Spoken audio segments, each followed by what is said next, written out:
everyone, and welcome to this special weekday Motor Trade Radio podcast, powered by eBay Motors Group, with Philip Nothard and Curtis Hutchinson, bringing you all the chatter that matters across the franchised and independent dealer sectors. Hello and welcome to this Motor Trade Radio weekday special. We're delighted to welcome back to the podcast Derren Martin, Director of Valuations at CAP HPI. And he's joining us to update us on trade values and how they performed over the course of May. So welcome back to the show, Derren. But before we start, what have dealers been telling you about the impact of the two bank holidays we've had so far in May? Yeah, hi Curtis. I think the general, I would say, is a little bit disappointing. I would say the bank holidays. So when we spoke to dealers before them, they were sort of saying, yeah, it's an opportunity, bank holiday. People come out, especially on sort of the Monday, maybe not at the weekend, but on that bank holiday Monday, that it can bring consumers out. And I would say probably across the board, it's not been as good as some of them were hoping for. Others were probably saying, yeah, if the weather was good, it would affect them. So I would say it's been a little bit disappointing. They seem to have come quite quickly after Easter, which was sort of obviously a little bit of a downtime as well. So it feels as though we've had sort of three affected weekends over quite a short period of time. So a little bit disappointing, but not disastrous, I would say. And of course, we've got one more to come, and the weather's looking good this coming Monday. So again, that may not be a positive. No, but I never like to hear anyone say, "Oh, let's hope the weather's bad." So yeah, exactly. I mean, welcome back, Derren, and it seems like we've only just caught up recently. But I mean, you're talking away from the bank holidays, and you know we're getting towards the end of May of the month now, and close the book on May. Do you want to talk us through the headline figure at 3 years 60 that you know we've seen it now? What drove the second month-on-month drop of minus 1.2%, or equivalent of £250 in monetary value? Yeah, so sort of looking back at what's happened this year, the first 3 months values went up in our live product, which was the first time that I would ever seen that. So a strong first 3 months, and then we had the drop in April, which is sort of classed as seasonal, strong for the time of year though. Really, deflation happens in the used car market. Values do come down as vehicles age. So we had that drop, and then as in May, as you said, 1.2%. So different ways of looking at that, as always. So it is the weakest month so far this year. May does tend to be challenging. The weather gets better. People start to look at doing different things. We have bank holidays anyway. We've only had one extra bank holiday. Let's remember, it's not as though we don't have bank holidays usually in May.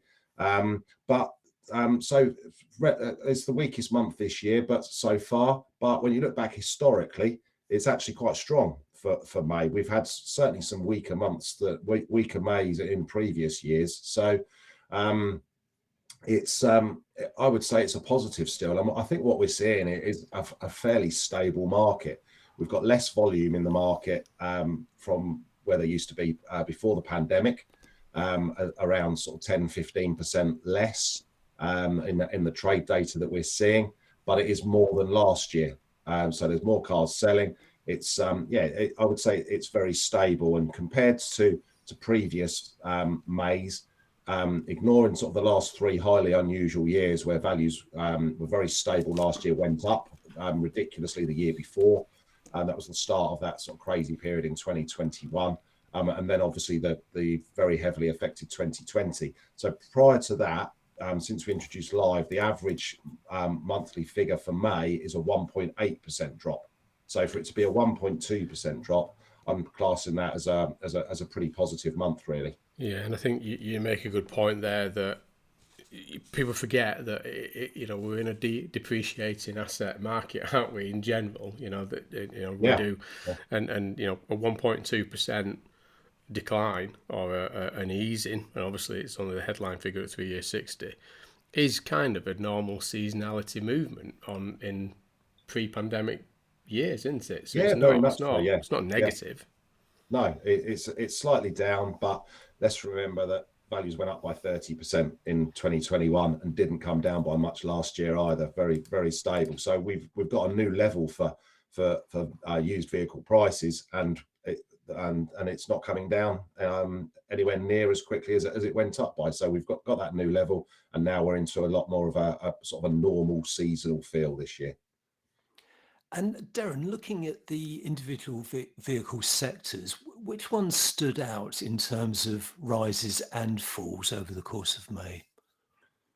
So with regards to risers, there weren't many. Convertibles have gone up slightly, coupe cabriolet, so the hard tops have gone up slightly as well. Apart from that, generally the sectors are all quite similar to each other, with the slight exception of upper medium. So D sector cars have only dropped by 0.8%. So that's actually the strongest mainstream sector. Everything else is sort of between 1.3, 1.5, lower medium 1.6% down. So there isn't anything massively untoward there. I think with those upper medium cars, there's less of them produced now. And they look quite good value against SUVs, so that could be why they've not dropped quite as much as others. So, but relatively, with regards to sector, it's fairly sort of uniform across the piece, really. And before we look at EVs, any observations on how petrol and diesel values fared over the course of the month? Yeah, they're both quite strong, really. I would say petrol dropped by 1%, diesel by 1.1%. Still definitely a market for diesel, despite it being not so popular, obviously, in the new car market. But and possibly because of that, they're in the used car market, there's less of them around now. Starting to see declines in the volumes, and they've still got a place depending on where you live. If you live in central London, you're probably not going to go for one. If you live in North Wales, you probably are. So there's definitely a place for diesel still, and petrol and diesel values have been. I mean, we're talking very much on averages there, but they have been relatively strong. Yeah.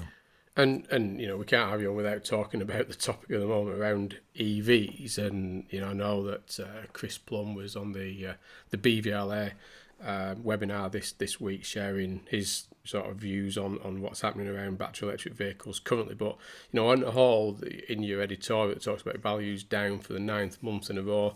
This time down 4.1%, equivalent to £850 in monetary values. How are brand model specifics, drops taking place now? Because it's not all battery electric vehicles are going down, is it? There's a lot more volatility now by make, model, etc. Yeah, I mean, it's a commonly used term that we use a lot between us, Phil, isn't it? The devil's in the detail, but it is very much that you've got to look at the different models for electric vehicles now. So things like the Model 3, Tesla Model 3, we dropped it early in the month. We've actually reversed that drop later in the month. That's the joy of Cat Live, that you get a little bit of weakness early on, and then it's been stronger, and that car's dropped down to a very reasonable price now, and there's opportunities there for retailers to buy, and consumers who are potentially looking at EVs, maybe going for something a little bit lower than that, and realizing that they can add a little bit to their monthly payment and come out with an aspirational vehicle like a Model 3. Model Y also remained level, but then it's quite interesting with Tesla because the Models S and X both dropped by 3%, and that's despite sort of confirmation that there are no more right-hand drive variants of those orderable in the new car market. So you maybe could have expected that they might have had a little bit of an uptick, and they still might, because you can't get one, or you can't get a right-hand drive new. So they might have a little bit of a recovery as well. We put the Polestar 2 long range up. The Nissan Ariya has been level. Mini Cooper Electric has been level. So there's some stabilisation there, and a little bit of sort of increased interest in them from some of the dealers. But that's the positive. But on the downside, there's some pressure, certainly on those cars that sit underneath the Model 3, that maybe the gap isn't wide enough now. So we've got Peugeot 208 down 9%, or £1,000. Corsa Electric's come down 8%, which is about £850. Volkswagen up 8%, or £800. So these are big drops in a month, and 8-9% are very unusual in sort of more normal times. So the EV market is kind of realigning. You've got things like Skoda Enyaq that previously was £2,000 below the Model 3 at 1 year old. It's now £14,000 above a Model 3 at 1 year old. So there still needs to be some realignment around that EV market and what people are prepared to pay. So you can also look at it as a positive that 4.1% drop is the lowest drop on EVs this year, but it is still substantial on average. And as I say, there's a number of cars within there that have moved sort of differently to each other, but there's definitely some pressure on that sort of lower end.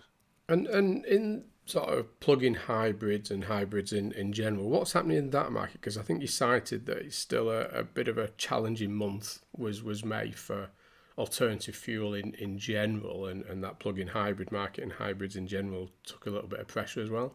Yeah, a little bit. They look a little bit expensive, some of those now, especially when you consider sort of the actual available electric range that they've got on them, and maybe there's some realignment will happen with those, especially on the plugins, I would say. But they've come down by 2.4 and 1.7% respectively, which is £450. So the hybrid, hybrid's down 2.4, plugins down 1.7. So they are under a little bit of pressure, and we've seen sort of 4% drops for the Audi A6 hybrid, Hyundai Ioniq hybrid as well. So they are under a little bit more pressure than petrol and diesel, I would say, but not as much as electric vehicles. But maybe some realignment in that area needs to happen as well. And there's plenty of these cars around now.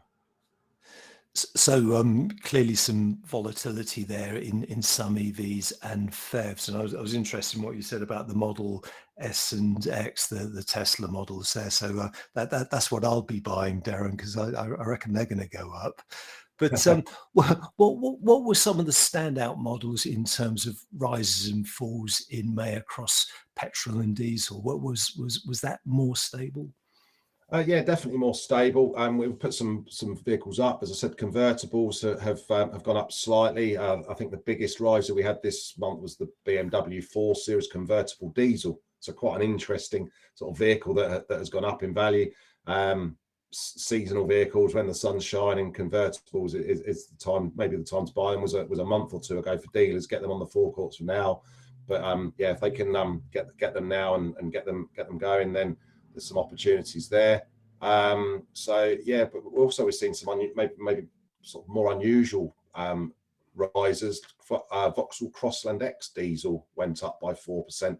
Peugeot 208 diesel went up by 4%. So there are some sort of more unusual vehicles that you wouldn't necessarily expect to be that popular that have increased in value, and that's sort of the beauty of how we look at things in sort of the detail, looking at the data behind them to see what needs to increase. So although it has been a month of drops generally, it has tended to be a lot of electric vehicles that have dropped, but you have also seen some drops for Outlander diesels dropped by 8%, which is a fairly sizable drop. Electric vehicles, I think the Zoe was the biggest drop we've seen this month, which was almost 10%, which is about £850. 208 electric down £1,000. So lots of different things going on within the averages as always. Yeah. And I know we touched on it at the start a little bit about May bank holidays, but what are the dealers now telling you? I mean, we're coming to the end of the month of May, entering the sort of the final bank holiday, and the weather's shining. We're hearing obviously the production recovery now, vehicles now entering channels that were previously closed off to many of the marketplaces. But what are the dealers now telling you about their stock levels and consumer demand in May? I think their stock levels are okay. They're looking to buy nice clean cars. There's been so maybe a little bit of a reasonable weekend over the last weekend. To some dealers a little bit more upbeat. I think the auctions are a little bit happier now that those first two bank holidays are out of the way. Obviously, as you said, we've got another one coming now. So I think stock levels are okay. Demand may have ticked up a little bit over the last few days. Volume wise, we're still seeing like used car volumes well below pre-pandemic times. but above where they were last year. So the market hasn't fully recovered yet. You look at new car registrations, they're still 27% down on 2019 year to date. So whilst it has picked up on last year, and there are cars coming back from that fleet sector now, which wasn't necessarily the case last year, it's not enough volume to sort of satisfy and to overdo it in the market to cause big value drops. So it's quite a nice balance, I would say, now between supply and demand. May have been a little bit disappointing for dealers, but quite often it is. And as I say, there could be some sort of some green shoots over the last weekend anyway. And finally, Derren, we always ask you this question. What are your expectations for values over the coming weeks? Bearing in mind we've got that bank holiday, we've got half term. Do you expect to see more of the same? Yeah, I think I do. I think it's probably going to be small drops again. I mean, there's a bit of a theory that once we get the bank holidays out of the way, we can all sort of crack on and maybe there could be a little bit of an improvement. I don't really see values going up, but I certainly don't see them coming down dramatically. So I would say probably a small drop in June. As just because values are still quite high, and depreciation, deflation is the facts of life in the car world. So I would say nothing to worry about. The market is in fairly rude health, and I think there might be, if there are some more drops, as I say, it isn't anything untoward.